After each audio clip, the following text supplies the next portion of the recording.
happen. We have to really escalate the noise we make so that we'll be heard.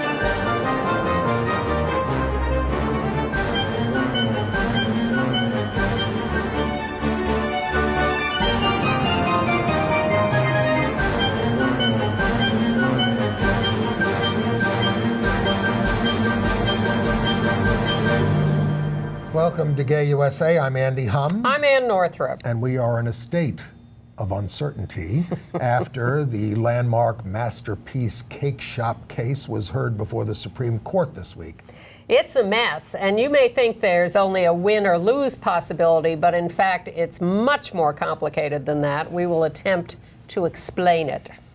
Meanwhile, the Republican tax bill is hurtling toward passage, loaded with heinous provisions to hurt average Americans, actually to hurt almost everybody. Yep. But the fight's not over.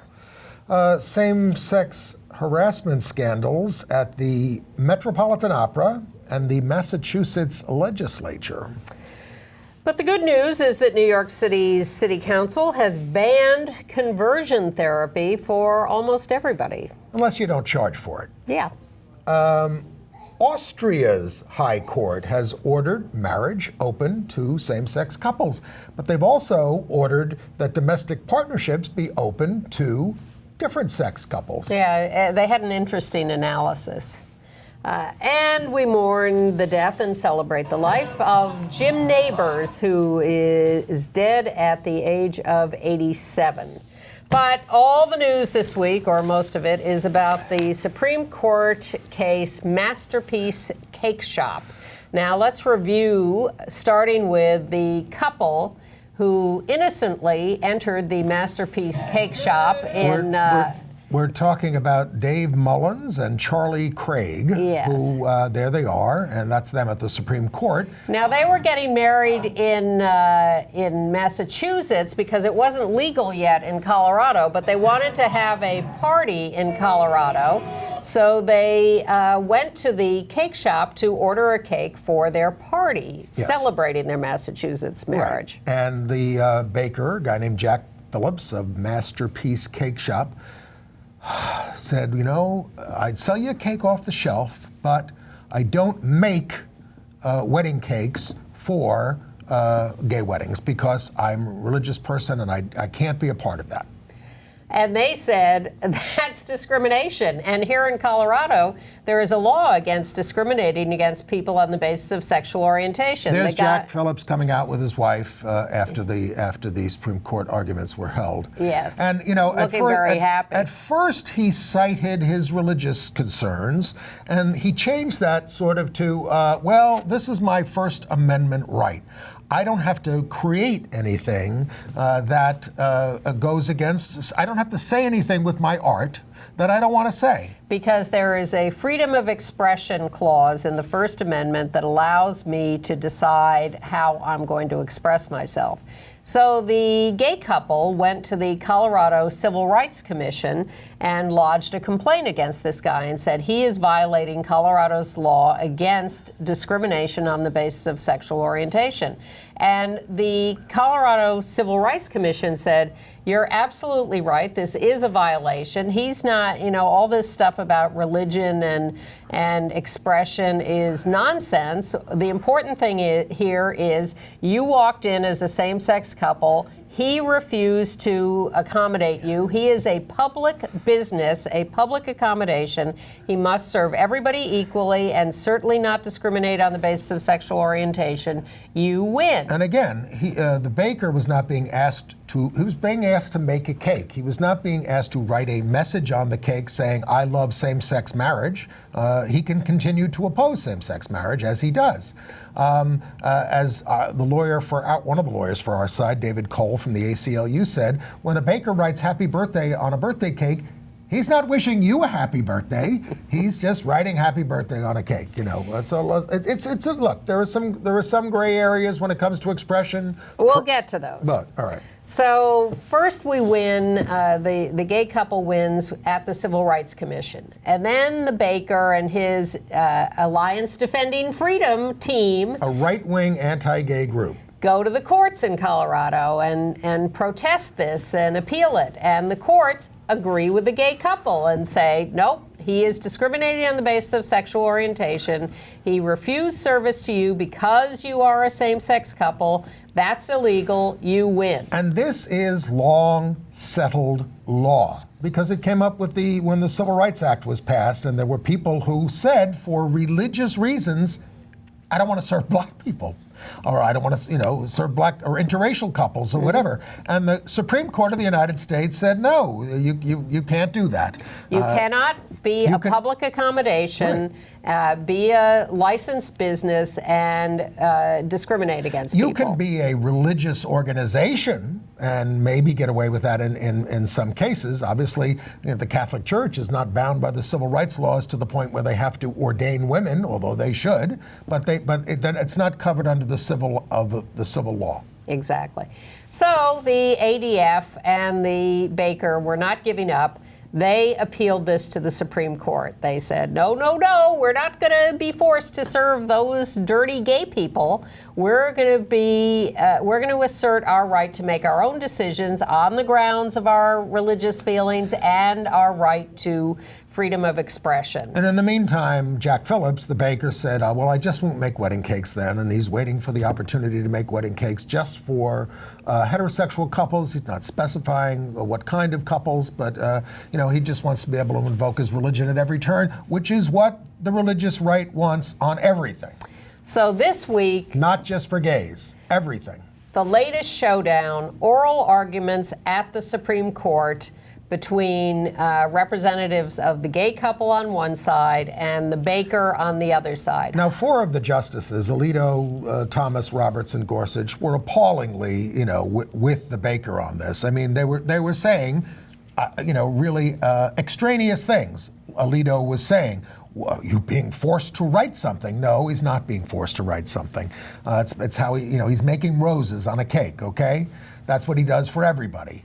And the 4 liberal justices, Ginsburg, Sotomayor, Kagan, and Breyer, were clearly on the side of the same-sex couple and their right not to be discriminated against and to be treated equally with everyone else in the public realm. So we might as well have just made it a colloquy and had the case heard by Anthony Kennedy. Apparently in his last term, après Kennedy, le déluge, by the way. Well, you keep saying that. We'll see what happens. Well, if we get a Democratic majority in the United States Senate in 2018, they can stop further appointments, but not maybe the next Supreme Court appointment. Well, we don't know for sure that he's retiring. All of this is still up in the air. At any rate, he is the linchpin at the moment. So what did he do? He spoke out of all sides of his mouth. You can predict any kind of outcome based on what Anthony Kennedy said. He seemed to have a couple of deep concerns, one of which was what he felt was anti-religious animus, hostility of one of the commissioners on the Civil Rights Commission. Which was a complete misreading of what she said. What she said was... Yeah, go ahead. Well, You've got the quote. No, I don't. All right, well, what she said was that she, in considering this case, she said she was tired of religion being used to excuse discrimination and ill treatment of stigmatized people, and that she found this despicable. And to support, she said, look, the Holocaust, slavery, were done in the name of religion. And she said, that's despicable. And it is despicable. So Anthony Kennedy turns this around to claim that she is calling religion despicable. And really what she's saying is that religion is being misused in horrible ways by people who are manipulating these situations and inappropriately claiming a religious view to promote things like the Holocaust or slavery. Maybe Kennedy is losing it. Well, I hope that as they get into chambers and start discussing this, someone will point out to him the real meaning of what she said. He's torn. He is a very conservative justice who has written all 4 major gay rights decisions in our favor, okay? But he has also signed on to the Hobby Lobby decision, which I think is crucial in this case. Right, which absolutely allowed a private business to invoke its religion and not give coverage for contraception. As the liberal justices predicted at the time in the Hobby Lobby case, this is going to ruin the world because every business is going to come into this court and claim that their owners have a religious objection to child labor laws, black people,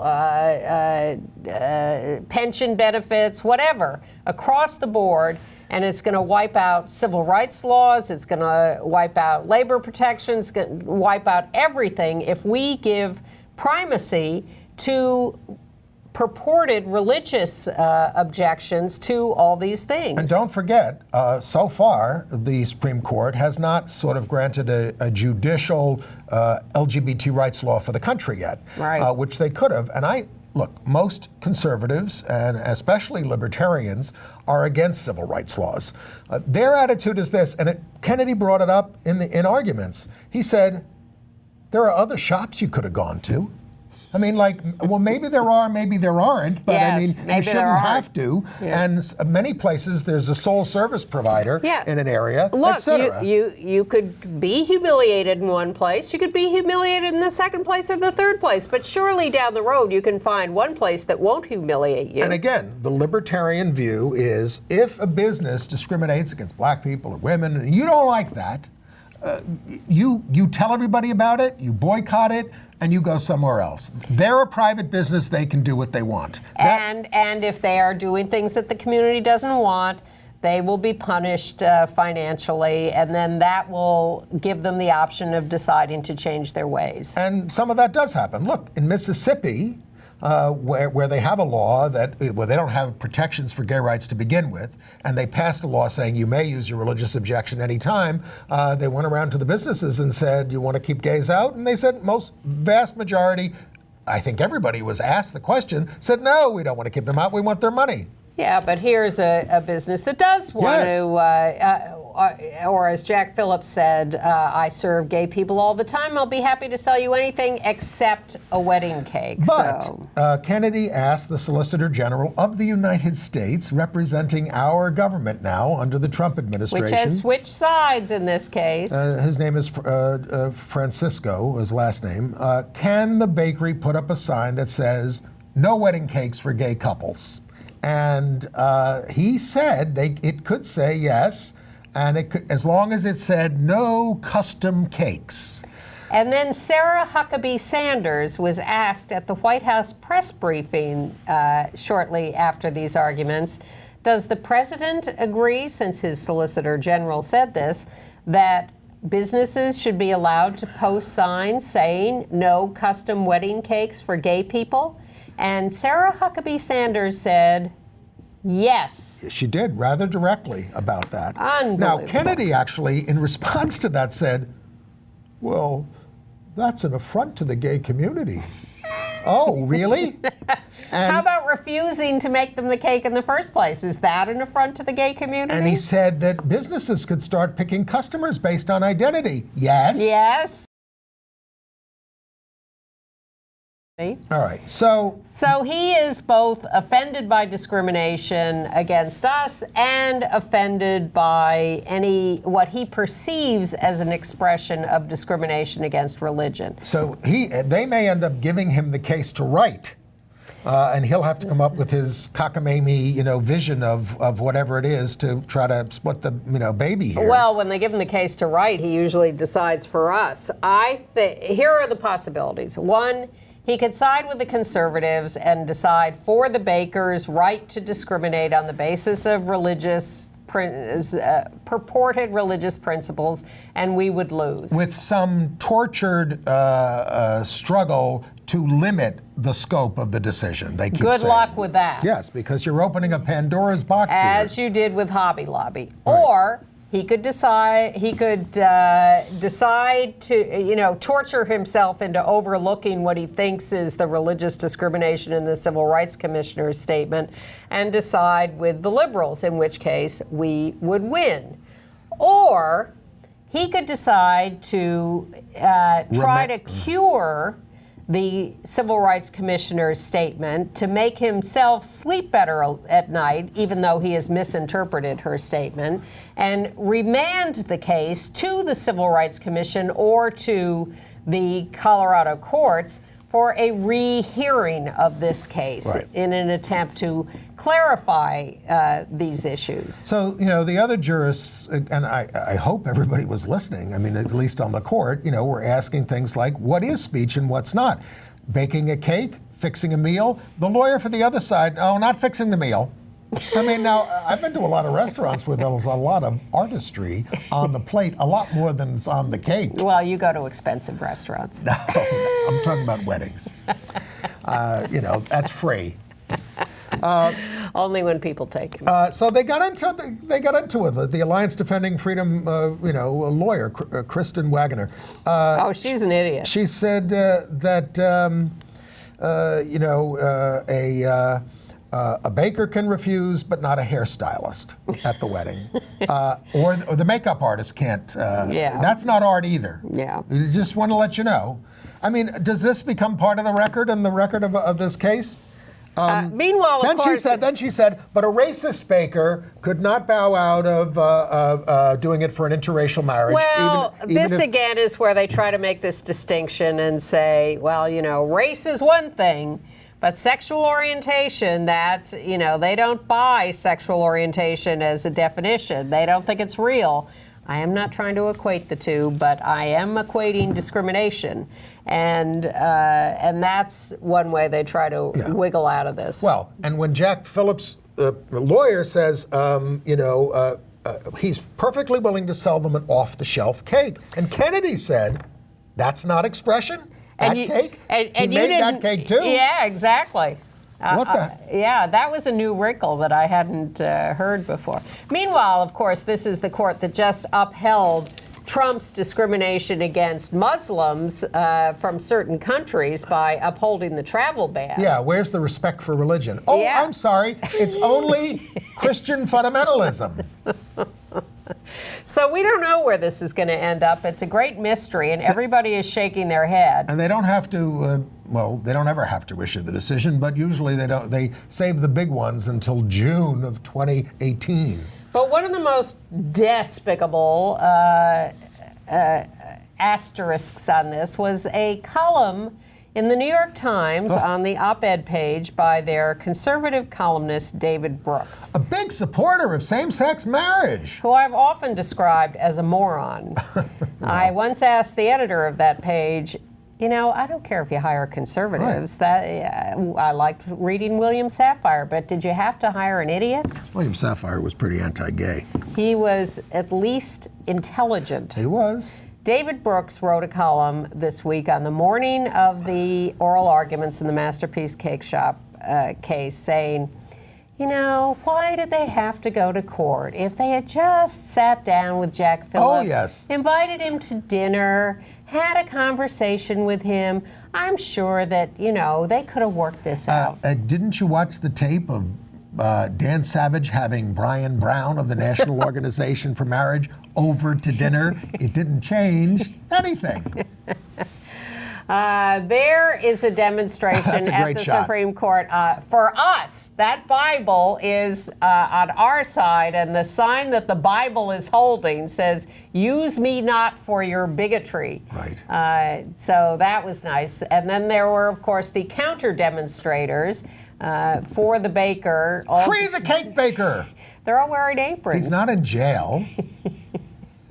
Free Masterpiece Cake Shop Squad. Oh, my God. Well, I'm sure it was quite a show on the steps of the Supreme Court. Thank heavens we weren't there. It's nerve-wracking. And We've again, been there in the past. Right. Again, folks, people slept out all night to get into the courtroom. But that's because it is so important, and it doesn't have to do with LGBT rights. It has to do with all civil rights laws. And if you're allowed to, take a pass because you have a a moral objection, a religious objection. And, this is what people have wanted to do all the time. With Trump as president especially. I have a right to call you this bad name. I have a right to discriminate. I have a right to do this. They're all feeling their oats. Well, and it's the Attorney General who wants a theocracy. It's Roy Moore who wants a theocracy. They want their interpretation of biblical law to trump civil law. They don't believe in civil law. They should be in court being tried as traitors and treasonous, they who have sworn to uphold the Constitution, because really what they want is so-called biblical law. And what I would remind you is that the separation of church and state has been, pardon the expression, the salvation of the United States. It has let religion thrive, and in many forms, and it has kept us from killing each other most of the time. Well, and all of that is going to be muddied if the Congress passes the tax bill with the repeal of the Johnson Amendment. And we should, yes, and which would allow religions essentially to become political operatives. You get a tax exemption for giving them money, and then they spend it to run political campaigns. Right. Outrageous. Right. But before we leave the Supreme Court, we should also mention that they denied cert. They're not going to hear Houston's challenge to the Texas High Court ruling that cast doubt on whether the city was obligated to provide equal benefits to same-sex married couples. Now, Houston same-sex married couples are receiving equal benefits now. There is a case that's working its way through the courts. There was a bad ruling by the Texas High Court in June. It's basically what the Supreme Court of the United States is saying, we're not ready for this. It hasn't even really been adjudicated under Obergefell by the trial court. So, I heard from some of you out there very upset that we weren't taking this more seriously because it's not it's a procedural motion essentially. It's not great. It'd be great if the Supreme Court stepped in and said stop this nonsense. But in terms of the way they handle cases, they're not ready for it, and they have ruled in our favor in a similar case in Arkansas already. Right. Now, but we should also footnote before we leave this something you said before we started taping, both for the Masterpiece case, Cake Shop case, and this one. If they do remand the Masterpiece Cake Shop case back to a Colorado entity, and if we take longer to get to this Houston case, and who knows what other cases down the road, if Trump succeeds in putting another hard right conservative on the court to replace Kennedy or anybody else, we are really in trouble because then we're just gone. They can do anything they want, just like the Republican Congress can do anything we they will want. have little access to the federal court, the ultimate federal courts. The federal courts at the lower level, even with Reagan and Bush judges, has been decent to us. Absolutely. But the high court is being Trump's trying to change that too. Yes, and he is. Yeah. I mean, that's how he got it. One by one, getting those right-wing conservative judges confirmed. Right. So it's, but we've already heard from lawyers on our side saying, well, we'll do our best to stay within state law on a lot of things and just get state court rulings, because what else are we going to do? Well, what else do you do, folks, when that happens? Obviously, it requires political organization at every level to win back your legislatures, to win back the Congress, to do all those things. I mean, that is the way. I was very happy to be visited by an old high school friend this week whose daughter is a young lawyer who worked for an AIDS organization in Mississippi for a while after going to law school here, and then went to Washington to work for a nonprofit there. And she is so inspired by what's going on in the world that she is moving back to her hometown of San Diego to prepare to run for office. And she's a great, progressive, smart human being. That is happening all over the country. Yep. People who never thought of running for office are doing it. It's an old story. I mean, look, do we want to spend all our time on politics? No. We want to go, have a good golf. time. Exactly, whatever. But, as has happened in places around the country when the school board gets taken over by crazy people, or crazy right-wingers, people who were on the sidelines say, oh, okay, I'll run for, who wants to serve on the school board? They run for school board. And that's what's been, and then now it's happening at every level of government. And it needs to. Yes. Really needs to. It does. That's the price of liberty. So especially since this Vigilance. Vigilance is Right. the price of liberty, as the saying goes. And the right wing has been more vigilant in the last, since the Reagan administration, and they have slowly but surely taken over. 70% of you or more are against this horrible quote-unquote tax bill, which is just the biggest overhaul of wealth in America upwards in the history of the United States. It's basically the kill Americans law. I mean, it will lead to countless deaths. I mean, we're talking about massive billions of dollars in cuts to Medicaid and Medicare. It's that going to are kill in the this. country. It's going to kill the country. I call it the great bank robbery. It is the Republican leaders deciding to take the money and run. They are just, it's a confiscatory bill. Right. They're taking all the money out of the government for themselves and their donors, and then they're going to tell the rest of us, well, we don't have any money, so we have to cut all your programs. And they are especially targeting blue states, Democratic areas of the country, and make us pay more. We're already paying more than other places, but they want us to pay more for what's left of what's going on in the red states. They're out to punish everyone who did not vote for Trump. Well, Except the Trump voters are going to get punished, too. and watch out what's going to happen. All right, so I won't be able to afford to live in New York anymore. I'll move to one of your states and take over. Seriously, just like the Puerto Ricans Yeah. who you treated so horribly, who are moving to Florida, who are going to turn that state blue. Beware of unintended consequences. So people have been out in the streets protesting. Trump was in town last weekend, and there were demonstrations against him. We have just a little video. That's early in the morning. We need a lot more of that. Yes. Please. It's always a good day to do a demonstration. Not a moment's peace. Yeah. And as we've reminded you, mark January 20th on your calendars, because we're all going to be back out on the street then, but there'll be many more in between. Yeah. And, this bill, that's enough of that. This bill is not done because it's in conference now, but the House and the Senate have to reconcile a lot of differences on this. And if, we can peel off Susan Collins, who made a bad deal and apparently is not getting what she wanted to vote for this thing, and two more senators. John McCain, is this the way you want to go down in history? Oh, I guess so.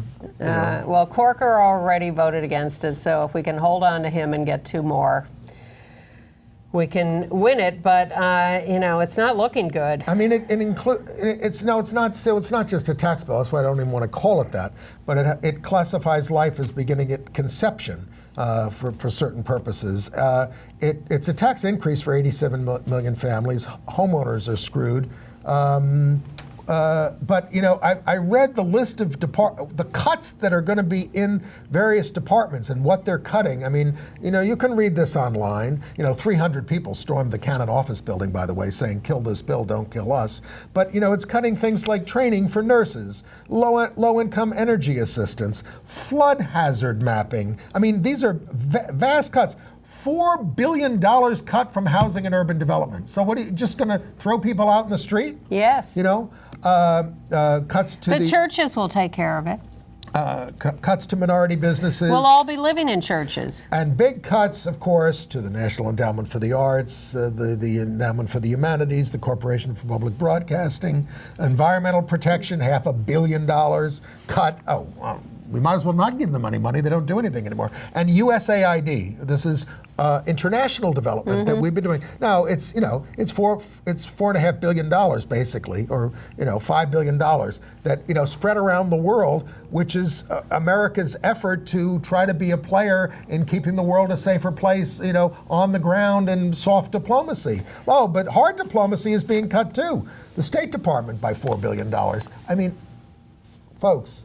This is the end. Watch out for the alliance of the Palestinians and the North Koreans. They're coming at us, both sides. All right. Well, and just lest you think there is something too petty for them to do, think again. For the annual reporters' Christmas party at the White House, why anyone is going to that is a mystery to me. CNN won't go. Times won't go. Yeah. They managed to deliberately exclude Chris Johnson, reporter for the Washington Blade, because they don't like gay people in the White House. There he is on the left. And on the right is April Ryan of American Urban Radio Networks, who they mistakenly excluded. Oh, was it a mistake? That's what they She gets said. called on at press conferences. Chris never gets called on. He was called on during the Obama administration. They don't want any gay questions, or if they can avoid them, at the press conferences. And the LGBT envoy in the State Department, Randy Barry, has been reassigned. They say he's done his 2-year stint in that job. They have someone temporarily replacing him, but it's probably someone anti-gay. That's just a loose comment We'll by keep me. you I posted don't know. on that. Yeah, we'll find out. All right. All right, shall we move on to Abuse. Big week for abuse, including same-sex abuse, folks. Well, Time People of the Year were abused women who have come forward. Excellent choice. All right. So, Inevitable choice. So, and I'm glad it was done with all women because women have prompted all this, but we do have some same-sex male cases to talk about. In the Metropolitan Opera, the long record of abuse of James Levine, the conductor, there he is, has come, I actually got something from somebody. Why didn't you and the gay press go after him? And I said, look, the Times went after him over the years, and he kept denying, and the Metropolitan Opera kept denying anything was going on. Yeah. But they were making payoffs. So I think there is an investigation to be done here, and Yeah, and some of the people who came forward are in their 60s. Yes. This happened to them when they were kids, and he was young. Yeah, exactly. And the other case that came to light this week was in Massachusetts. The president of the state senate in Massachusetts is a gay man, Stan Rosenberg, and he has a husband, Brian Hefner, who is a lobbyist. That's Brian there on the right. Yeah, Stan on the left. And they were supposed to keep everything separate, not get involved in Senate business. But Brian over there was going up to men, and not necessarily gay men, just going up to men who had business before the state and grabbing them in all kinds of ways and saying, hey, play ball with me and I'll get you what you want. And if you don't, you're not going to get it. That's the story. He denies it. Stan says, I didn't know about it, but Stan has stepped down as the president of the Senate. And it's the same, we go right back to Harvey Weinstein. It's all about the power dynamics with James Levine. Same thing. These were potential proteges that he was sexually abusing. Teenagers who wanted him to be their mentor, wanted to get jobs with him, and he abused that power by sexually abusing them. And there are a lot of stories being written, but he was such a great conductor, all right. Absolutely. All right, but and we're going to lose such talent. What about the talent that he denied to the world by abusing these people who left the business because they didn't want to be around people like him or this? Not to mention what happened to their mental health after these encounters. It's people report, decades of disturbance because of these. How about that Al Franken? Is he gone now? I mean, by the time you see this, he may be. Well, there were 14 senators who called for him to leave. I think people are. There was supposed to be an investigation there. Yeah. But as with Roy Moore? Well, no, as with Conyers? Conyers take your pick. Yeah, Conyers stepped down this week. Yes, and some of this is the Democrats wanting to take the moral high ground so that they can go after a Roy Moore or a Donald Trump or others. Because the Democrats have not had the best record. I mean, Teddy Kennedy, for heaven's sake, and any number of others. Jack Kennedy. Well, again, I mean, we do have to distinguish between sexual harassment and sex, and just flirting and coming, inviting someone out. How about negligent homicide? Sexual misbehavior. that there are gradations here. But Absolutely, and important distinctions, and all that needs to be taken into account. I don't think this is a witch hunt at this point. I think people are making distinctions, and I think they're uncovering real abuse. yes, and it is still now. Of course, some bad people may get an idea. Oh, okay, I'm just going to start accusing someone I don't Yes, like. Of course, when you do that, you're taking on a lot of things, yourself, and you're subjecting yourself to false accusations and things like that. But. All right. Well, let's move from there to violence. Well, in Texas, how do you want to say this town? Tascasita? Yeah. That's a guess. Yes, in Texas, a guy named Devin Wade, we have a picture of him, there he is, 28 years old, was killed in a domestic dispute by his boyfriend, Mario Williams, 29. Now, Williams is saying, we had a fight, and he was, being violent to me, and I had a gun, and yes, I shot him. So we don't know. He's been charged with murder, though. Yeah. So it's a horrifying situation. Mr. Wade seems to have been highly regarded in his community, but it doesn't matter whether he was or he wasn't. It's tragic. And in Oklahoma City, Oklahoma, we have yet another murder of a trans woman of color, Brooklyn Brianna Stevenson, 31 years old, murdered.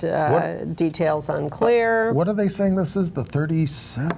No, I think it's like the 27th murder this year. And that we know about. Yes, it's important to say that we know about, because we believe these are vast undercounts. But and they don't know if these are quote unquote hate crimes, but I mean, look, most of it is attributable to a lot of these women working, in part of society, often with sex work and with other things where there is a lot of violence, and they get caught up in it. They shouldn't have to. The biggest thing that transgender people need are jobs. Exactly.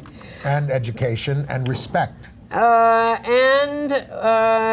Let's see, losing a job in Jacksonville, North Carolina, the children's choir director of a United Methodist church. The pastor fired the choir director because he's gay, and the pastor said, we are not supposed to have any gays in leadership.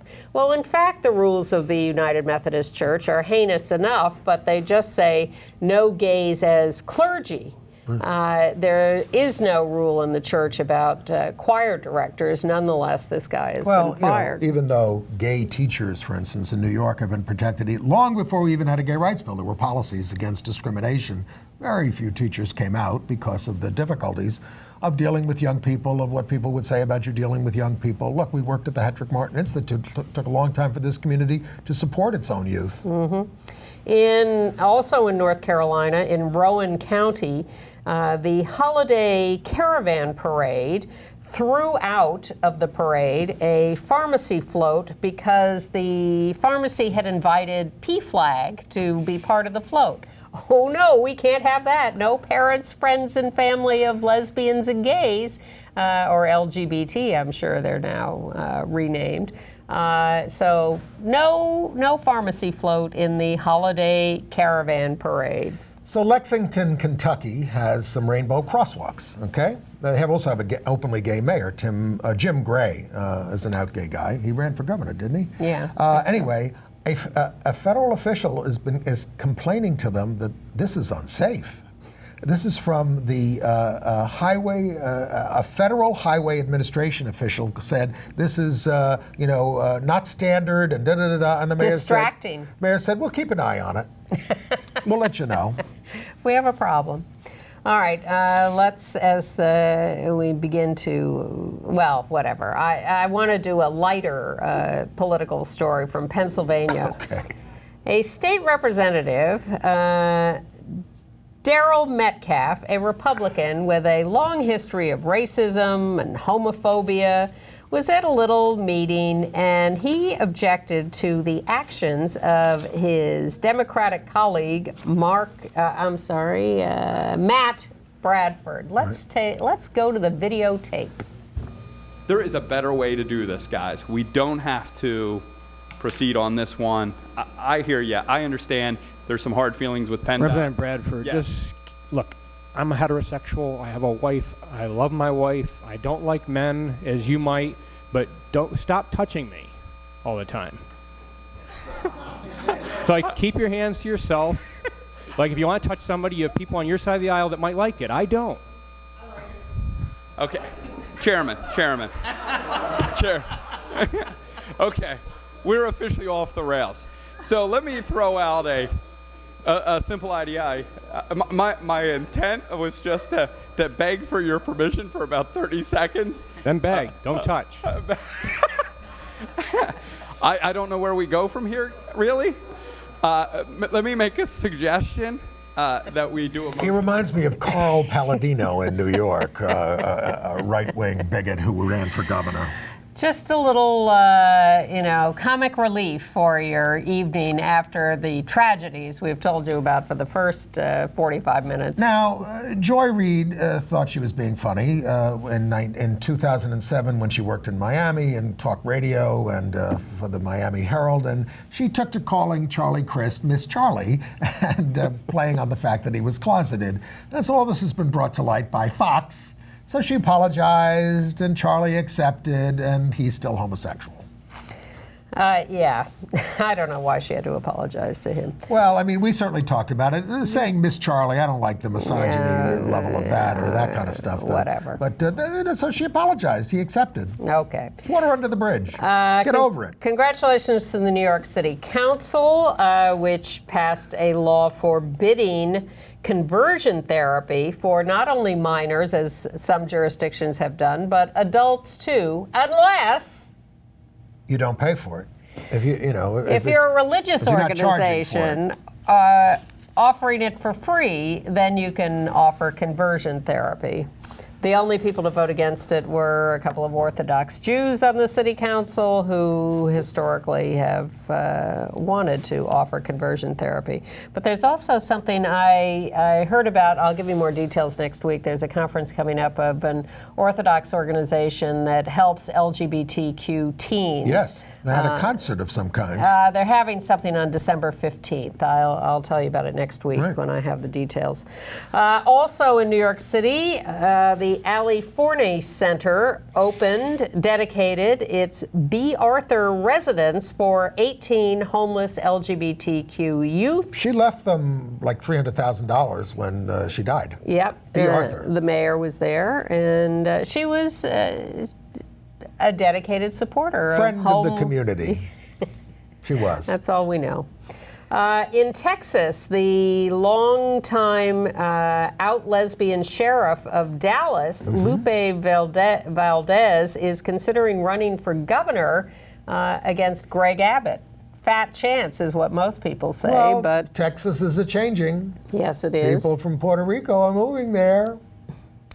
And we mourn the death of Marty Enright, who was the co-founder with his husband George Brophy of the Buddy's restaurant in Chicago, which was in the Chicago Hall of Fame because it was such an important part of the community, very philanthropic to all the social service organizations there. He was 85, living in Florida now, and died of pancreatic cancer. And you all saw that Jim Nabors died this week. Gomer Pyle, and the guy who sang back home in Indiana at the Indianapolis 500 forever, dead at 87. We had always known that he was gay too, but he came out when he got married to his husband Stan Cadwallader. They were together for 38 years. So that's when he decided to tell everybody publicly is when they got married, because you kind of have to, because it's a public document when you get married. And then he said, oh, everybody always knew I was never really closeted. Do you know how many years he denied it? The rumor was always him and Rock Hudson. Yes, indeed. Maybe. But he had a liver transplant in '94. And Marlon Brando and Wally Cox. Oh, yes. Remember that one? Yep. Yeah. We could go on. We could go on. Congrats. And, don't be surprised. Just read Scotty Bowman's book. Yeah, I tried to. I ordered it off Amazon, and they just told me I was getting a refund because they're not sending me the book. Scotty Bowman was the pimp for all of Hollywood.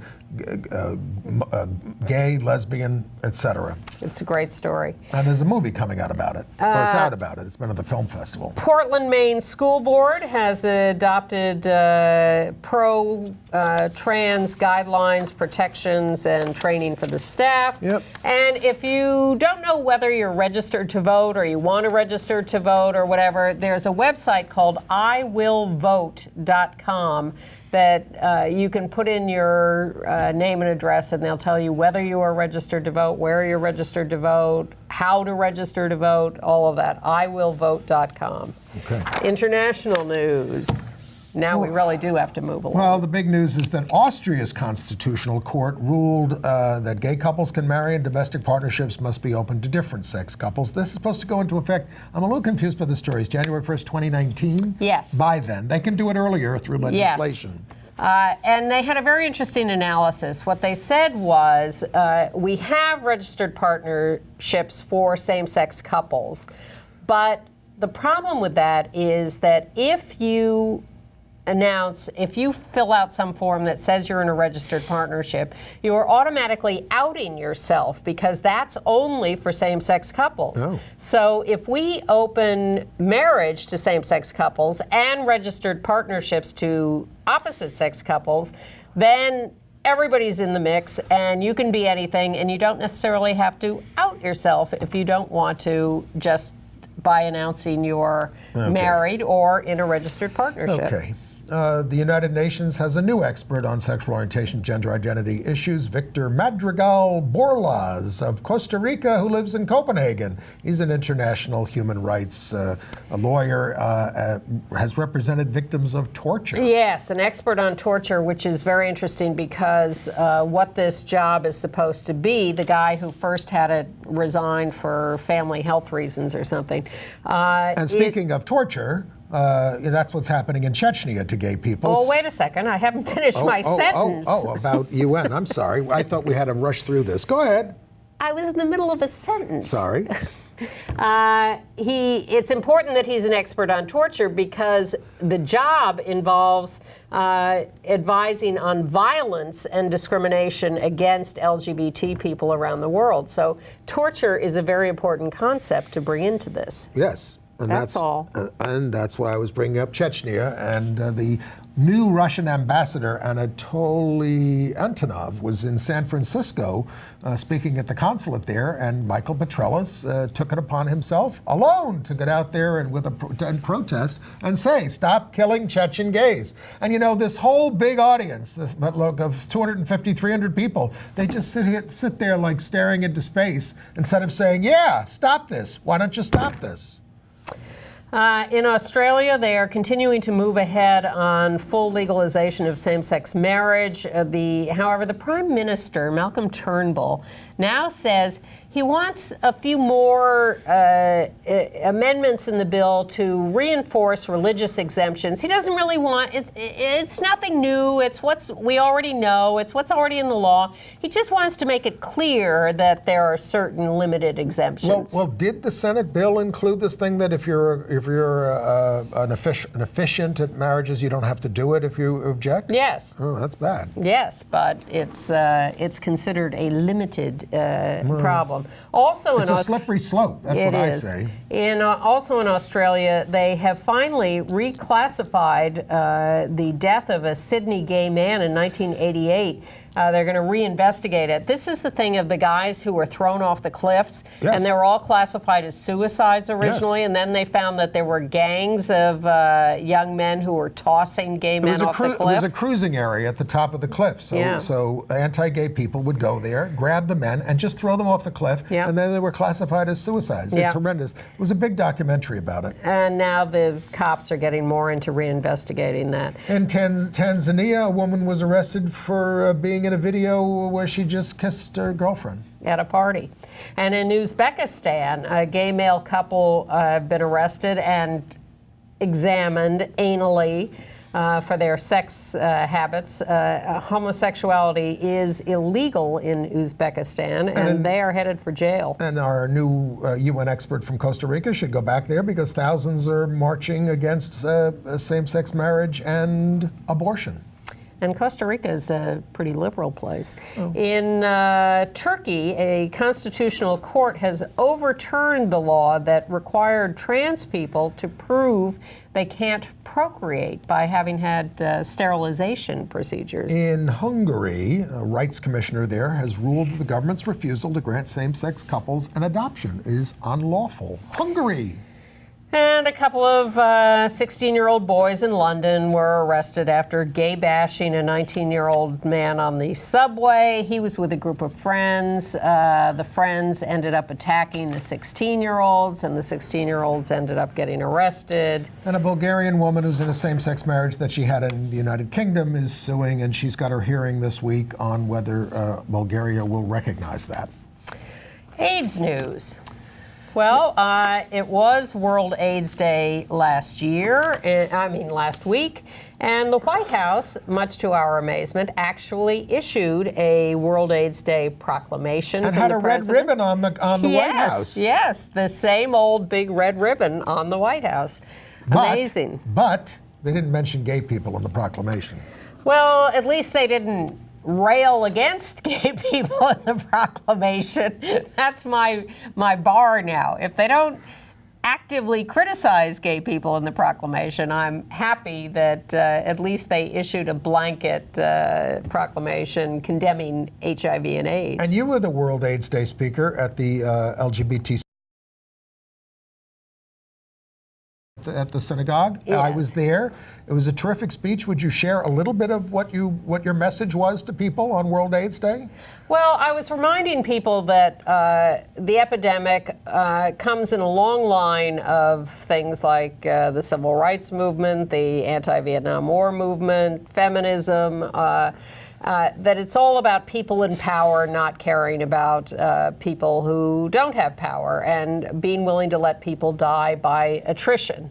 And trying to take that forward into what we are facing today, and to equate that to what's happening with the tax bill, what's happening with the Trump administration in general. Again, people, a small number of people in power who are really out to get everybody else. And I am not someone who believes that the HIV virus was created to kill people, but I do believe vociferously that the government and people in power did their damnedest to ignore it and not do anything about it and not save people they didn't care about. And I just see the same thread going through recorded history, and it is up to us in the grassroots to rise up and take power to change this. And that's the only thing that ever has. It's what has, that's the grassroots movements we've seen in the civil rights movement, in feminism, against the war and against HIV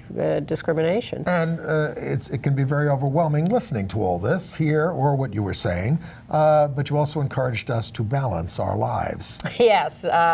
Watch bad TV, play golf, do whatever. You got to. You got to be in it for the long haul, so you got to pace yourself. And I must say, I was very gratified by the audience's response. And I wasn't the only speaker. There were members of the congregation, particularly those on their Red Ribbon Committee, who work on these issues on an ongoing basis, who got up and talked about the work they've done and all over the world, their experiences. And that was very, very moving and terrific. So thank you to CBST for inviting me, and congratulations to the congregation. And speaking of all over the world, for their first public outing, Prince Harry and his fiancée, Meghan Markle, their first visit was on World AIDS Day to the Terrence Higgins Trust, the big AIDS organization there.